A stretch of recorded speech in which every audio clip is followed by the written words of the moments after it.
दाखले मंजुरी प्रक्रिया सुलभ करा. प्राध्यापक अमोल गावडे. शिरोळ तहसील कार्यालयातून मिळणाऱ्या शासकीय दाखल्यांबाबत गंभीर अनियमितता होत असल्याचा आरोप आंदोलन अंकुश संघटनेचे कार्यकर्ते व प्राध्यापक अमोल गावडे यांनी केला. दाखल्यांची मंजुरी शासकीय अधिकाऱ्यांकडून न होता खाजगी व्यक्तींमार्फत होत असल्याचे, तसेच युजर आयडी पासवर्ड सेतू चालकांकडे असून त्वरित मंजुरीसाठी हजारो रुपये घेतले जात असल्याचे त्यांनी सांगितले.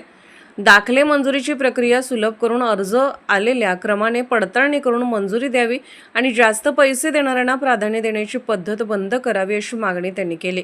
अन्यथा लोकशाही मार्गाने आंदोलन करण्याचा इशाराही देण्यात आला. यावर प्रभारी तहसीलदार कीर्ती पाटील यांनी तालुक्यात मंडल अधिकाऱ्यांच्या ठिकाणी लवकरच कॅम्प घेऊन दाखले प्रक्रिया सुलभ केली जाईल, तसेच शासनाच्या निर्धारित शुल्कातच दाखले उपलब्ध करून दिले जातील असे आश्वासन दिले. माही सेवा केंद्र किंवा एजंट नागरिकांकडून अवाजवी पैसे घेत असल्यास त्यांची लेखी तक्रार द्यावी, संबंधित केंद्रावर कारवाई केली जाईल असेही त्यांनी स्पष्ट केले आहे.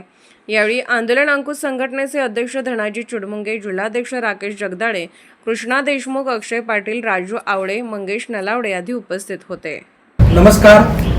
आज आंदोलन अंकुश संघटनेमार्फत या ठिकाणी तहसीलदार मॅडमांना या ठिकाणी निवेदन देण्यात आलं. एक तालुक्याचा महत्त्वाचा आणि गंभीर विषय की विद्यार्थ्यांचे जातीचे दाखले, मग ते SC, ST, NT, OBC, SC, BC, EWS व त्याचबरोबर इतर उत्पन्नाचे दाखल्यावर जे असतील, या संदर्भात हे दाखले सिक्वेन्सनं न घेता जो जादा पैसे देतो त्याचा पण दाखला त्या देतो, अशा संदर्भात अनेक तक्रारी आल्या होत्या.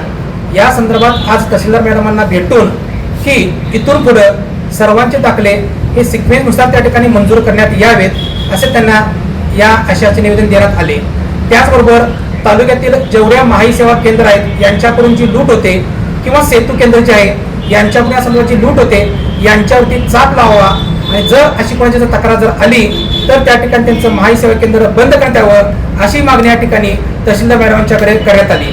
याच्यामध्ये गंभीर बाब या ठिकाणी निदर्शनास आलेली आहे की आपल्या तालुक्याचे जे तहसीलदार होते त्या तहसीलदारांची डिजिटल सिग्नेचरची लॉगिन जे होतं ते एका त्रयस्थ व्यक्तीकडे होतं आणि हा व्यक्ती त्या डिजिटल सिग्नेचरचा वापर करून अनेक त्या ठिकाणी जो प्रथम येईल त्याला त्या ठिकाणी म्हणेल त्या पैशानं दाखले त्या ठिकाणी तो देत होता. याला कुठेतरी आब असावा या संदर्भात ती मागणी केलेली आहे. यातून आम्हाला हे सांगायचं आहे फक्त की येत्या 2 महिन्यामध्ये जवळपास सर्व विद्यार्थ्यांची प्रवेश प्रक्रिया सुरू होणार आहे आणि विद्यार्थ्यांना या ठिकाणी सर्व दाखले लागणार आहेत. यासाठी आम्ही त्यांना निवेदन देण्यात आलेलं आहे. त्या संदर्भात तहसीलदार मॅडमांनी या ठिकाणी आम्हाला आश्वासन दिलेलं आहे की लवकरच या ठिकाणी संपूर्ण तालुका स्तरावरती ठिकठिकाणी मंडळ विभागीय कॅम्प लावतो आणि कॅम्प लावून संपूर्ण विद्यार्थ्यांचे दाखले त्या ठिकाणी पूर्ण करून घेतो असं त्यांनी आम्हाला या ठिकाणी आश्वासन दिलेलं आहे.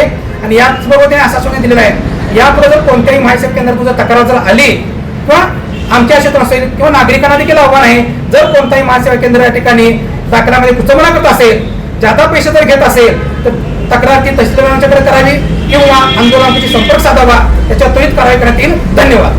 अशाच अपडेटसाठी SP न्यूज चॅनलला लाईक करा, शेअर करा आणि सबस्क्राईब करा.